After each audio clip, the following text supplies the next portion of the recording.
Class 11 आज हम बात करते हैं next chapter structure of atom. तो स्ट्रक्चर ऑफ एटम में आते हैं। आपको पता होना चाहिए कि एटम के स्ट्रक्चर के बारे में बात करें तो हम क्या कहते हैं, हम ये कहते हैं कि आपका एटम के बारे में हम ये कहते हैं कि atom is a hollow space. Atom क्या होता है, आपका हॉलो स्पेस होता है with neutral in character. Atom आपका हॉलो स्फीयर होता है विथ क्या, न्यूट्रल इन कैरेक्टर, ऐसा कहते हैं। क्या है, आपका एटम हॉलो स्फीयर होता है विथ न्यूट्रल इन कैरेक्टर, जो कि आपका न्यूट्रल होता है।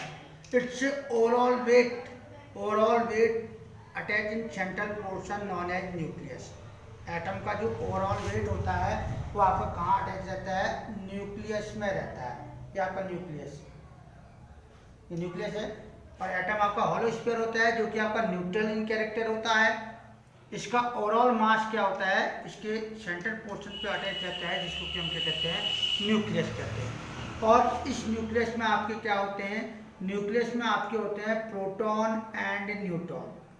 न्यूक्लियस में आपके प्रोटॉन और न्यूट्रॉन होते हैं। और न्यूक्लियस के चारों ओर आपके होते हैं इलेक्ट्रॉन।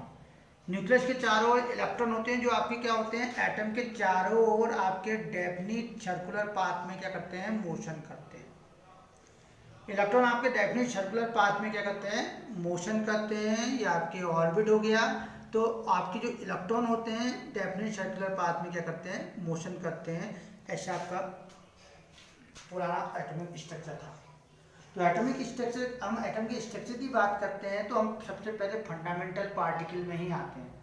तो फंडामेंटल पार्टिकल में आते हैं तो एटम के जो फंडामेंटल पार्टिकल हैं वो आपके क्या हैं, फंडामेंटल पार्टिकल आपके एटम के इलेक्ट्रॉन है,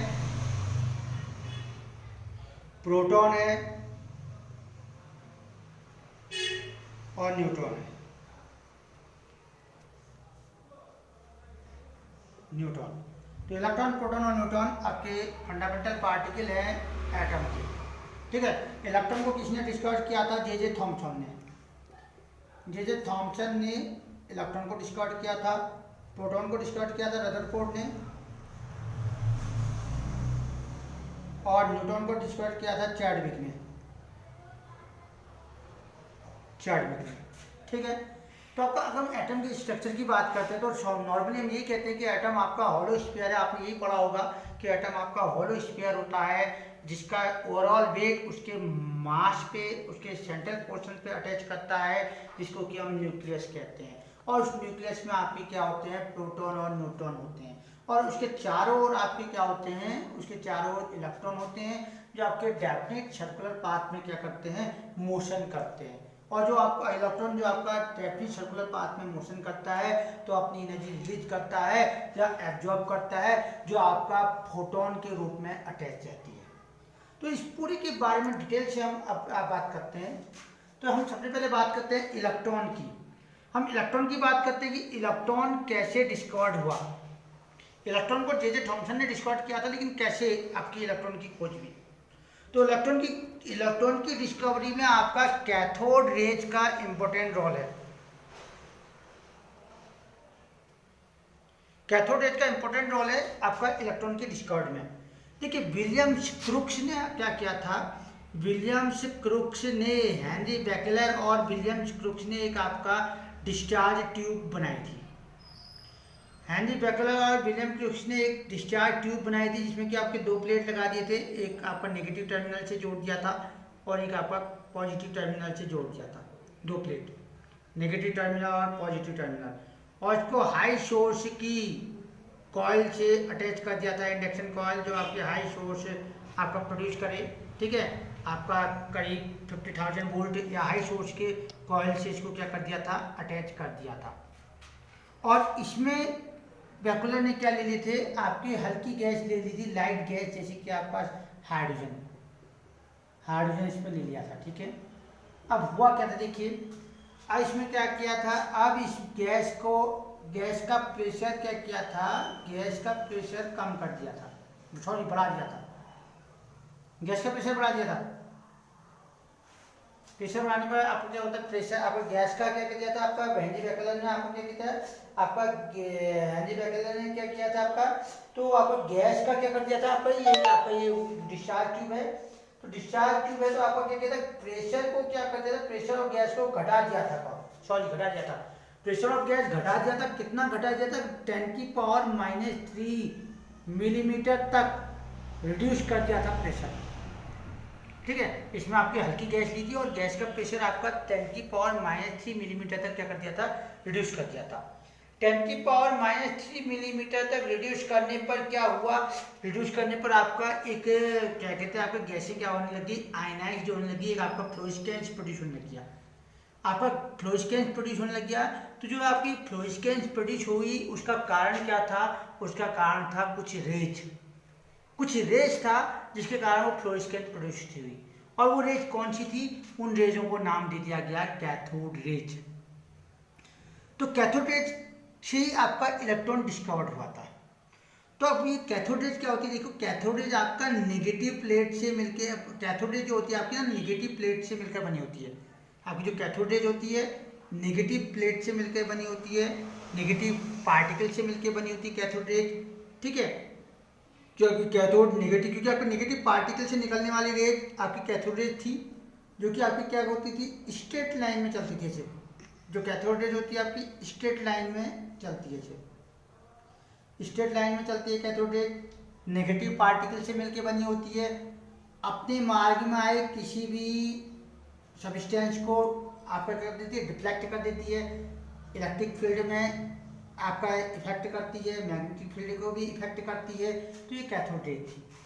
और मेन आपका कैथोड रेज का कारण क्या था? कि कैथोड रेज आपका नेगेटिव पार्टिकल से मिलकर बनी होती है, नेगेटिव पार्टिकल से मिलकर बनी होती है। और उसी नेगेटिव पार्टिकल को लास्ट में हमने क्या नाम दिया? इलेक्ट्रॉन नाम दिया। तो इलेक्ट्रॉन क्या था आपका? देखो, इलेक्ट्रॉन आपका वह सब एटॉमिक पार्टिकल है, आपका लीस्ट एटॉमिक पार्टिकल है जिसपे क्या होता है? नेगेटिव चार्ज होता है, जिसपे आपका नेगेटिव चार्ज होता है और जिसका मास क्या होता है? हाइड्रोजन के मास का 1/1837 पार्ट होता है। कितना टाइम्स होता है? इतना। ठीक है, समथिंग कितना होता है आपका इलेक्ट्रॉन का मास? 9.1 × 10⁻³ kg। इतना आपका इलेक्ट्रॉन का मास होता है। ठीक है, तो आपका इलेक्ट्रॉन क्या है? इलेक्ट्रॉन आपका सब एटॉमिक पार्टिकल है। इलेक्ट्रॉन आपका क्या है? इलेक्ट्रॉन आपका वह सब एटॉमिक पार्टिकल है जिसपे क्या होता है? यूनिट चार्ज होता है और जिसका मास क्या होता है? जिसका मास आपका हाइड्रोजन के मास का 1/1837 पार्ट होता है और जिसमें आपका नेगेटिव चार्ज होता है। इसको हम ई से रिप्रेजेंट करते हैं और इसको खोजा गया था थॉमसन ने। और कैसे खोजा था ये हमने बता दिया। ठीक है, उसके बाद हम बात करते हैं प्रोटॉन की, कि प्रोटॉन को कैसे खोजा गया।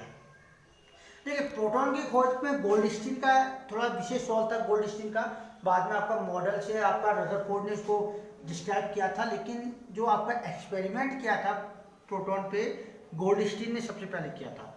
गोल्डस्टीन ने क्या किया था? गोल्डस्टीन ने ही डिस्चार्ज ट्यूब का एक्सपेरिमेंट को फिर से फॉलो किया था। और लेकिन इसने गोल्डस्टीन ने क्या किया था? गोल्डस्टीन ने आपका जो कैथोड है, नेगेटिव प्लेट, इसको हम कैथोड बोल रहे हैं, और ये आपका पॉजिटिव प्लेट जिसको कि हम एनोड बोल रहे हैं। तो गोल्डस्टीन ने क्या किया था? गोल्डस्टीन ने आपका नेगेटिव प्लेट को पोरस लाइक प्लेट ले लिया था, जैसे पोरस लाइक प्लेट ली थी। तो पोरस लाइक प्लेट ली थी तो आपका क्या हुआ था? और वही आपकी लाइट गैस इसमें ली थी, हाइड्रोजन या हीलियम कह सकते हैं, हाइड्रोजन गैस भरी और वही एक्सपेरिमेंट रिपीट किया जो क्या कहते हैं पहले बेकलर ने किया था, कि आपका 10⁻³ मिलीमीटर तक प्रेशर को रिड्यूस किया। तो प्रेशर को रिड्यूस कर दिया तो गैसें क्या होने लगी? आयनाइज्ड होने लगी। जैसे आयनाइज्ड होने लगी तो आपका फ्लोरेसेंस प्रोड्यूस होने लगी। लेकिन इस बार जो फ्लोरेसेंस प्रोड्यूस हुआ वो आपका कैथोड के पीछे प्लेट में हो गया था। ऐसे इस बार जो फ्लोरेसेंस प्रोड्यूस हुआ वो कैथोड के पीछे प्लेट में प्रोड्यूस हुआ, जिससे ये कंक्लूजन निकला कि आपका केवल एनोड से ही रेज नहीं चलती, मतलब सॉरी केवल कैथोड से ही रेज नहीं चलती, आपको कुछ रेज आपकी पॉजिटिव प्लेट से भी चलती है, कुछ रेज आपकी पॉजिटिव रेज से भी चलती है और कुछ आपकी जो हाइड्रोजन का है, देखो आपको जो ये फ्लोरेसेंस प्रोड्यूस हुआ वो हाइड्रोजन के कारण हुआ, जो आपकी ये गैस बढ़ी है इसके कारण हुआ है। तो इसके कारण हुआ था पॉजिटिव पार्टिकल के कारण ये रेज आपका पॉजिटिव पार्टिकल जो गैस है पॉजिटिव पार्टिकल के कारण ही आपकी ये कुछ रेज गई है जो कि आपकी कैथोड के पीछे। तो आपके स्टोरिस्कन से क्या निष्कर्ष निकाला कि आपका कैथोड की तरह ही आपकी एक और रेज होती है जो आपकी स्ट्रेट लाइन में चलती है, जिसको कि आपका जो कैथोड की ओर चलती है, लेकिन स्ट्रेट लाइन में चलती है, एनोड से चलती है, कैथोड की ओर चलती है, जिसको कि हम नाम बोलते हैं क्या, कैनाल रेज और एनोड रेज। कैनाल रेज कहते हैं या एनोड रेज कहते हैं, जो कि आपका पॉजिटिव पार्टिकल से मिलकर बनी होती है, पॉजिटिव पार्टिकल से मिलकर बनी होती है। एज इट इज आपका कैथोड रेज की तरह इसकी प्रॉपर्टीज है, बट इसमें अंतर इतना ही है कि आपका ये पॉजिटिव पार्टिकल से मिलकर बनी होती है। इसमें जो चार्ज होता है वो आपका यूनिट चार्ज होता है, पॉजिटिव चार्ज होता है, और इसका जो मास होता है वो हाइड्रोजन के मास के इक्वल होता है। तो हाइड्रोजन के मास के इक्वल होता है, तो इसका मतलब ये होता है कि आपका जो ये रेज है वो आपकी गैस से निकली है, हाइड्रोजन गैस बनी थी तो हाइड्रोजन गैस से ही आपकी वो रेज निकली है, इसलिए आपका कंक्लूज होता है। ठीक है, तो प्रोटॉन के बारे में हम क्या कहेंगे फिर? तो प्रोटॉन के बारे में हम ये कहेंगे कि प्रोटॉन आपका वह सब एटॉमिक पार्टिकल है, वह सब एटॉमिक पार्टिकल है जिसपे आपका पॉजिटिव चार्ज होता है और जिसका मास क्या होता है, हाइड्रोजन के मास के इक्वल होता है, तो उसको हम क्या कहते हैं, प्रोटॉन कहते हैं, जिसको कि हम P से रिप्रेजेंट करते हैं। क्लियर है? इसके बाद आपका न्यूट्रॉन की खोज कैसी हुई थी? न्यूट्रॉन की खोज आपकी कैसी हुई थी? चैडविक ने आपका न्यूट्रॉन को डिस्कवर किया था। तो चैडविक ने न्यूट्रॉन को डिस्कवर किया था। चैडविक ने क्या किया था? चैडविक ने आपका न्यूट्रॉनों की बम्बार्टमेंट की थी। किस पे? आपका चैडविक ने आपका क्या की थी? अल्फा रेज की बम्बार्टमेंट की थी। किस पे की थी? आपका देखिए लाइट न्यूक्लियस पे, जैसे कि आपका बेरिलियम है 4Be9, इस पे आपका अल्फा रेज की बम्बार्टमेंट कर दी। अल्फा रेज की बम्बार्टमेंट कर दी। अल्फा रेज को हम हीलियम भी बोल सकते हैं, तो आपका अल्फा रेज की बम्बार्टमेंट कर दी। तो अल्फा रेज की बम्बार्टमेंट कर दी तो आपका क्या प्रोड्यूस हो गया? आपका ये 6C12 प्रोड्यूस हो गया, प्लस आपका कुछ ऐसे पार्टिकल प्रोड्यूस हुए जो कि जिनका मास तो क्या था, जिनका मास तो कहते हैं हाइड्रोजन के मास के इक्वल था, यानी कि प्रोटॉन के मास के इक्वल था, बट उसमें कोई चार्ज नहीं था। कुछ ऐसे पार्टिकल अराइज हुए जिसका मास तो हाइड्रोजन के मास के इक्वल था, या हाइड्रोजन के एक एटम के मास के इक्वल, एक प्रोटॉन के मास के इक्वल था, लेकिन उसमें कोई चार्ज नहीं था, तो उसका नाम क्या दे दिया गया? न्यूट्रॉन। ठीक है, तो ये तो थोड़ा सा आपका हल्का सा परिचय मैंने बताया, शॉर्ट में बताया, थोड़ा शॉर्ट में बताया आपको इलेक्ट्रॉन, प्रोटॉन और न्यूट्रॉन के बारे में। ठीक है, कल हम बात करेंगे, शॉर्ट में ही चर्चा करेंगे मॉडल की, एटॉमिक स्ट्रक्चर जो आपके मॉडल थे थॉमसन के, रदरफोर्ड के और बोर के, तो उनको हम शॉर्ट में कल चर्चा करेंगे।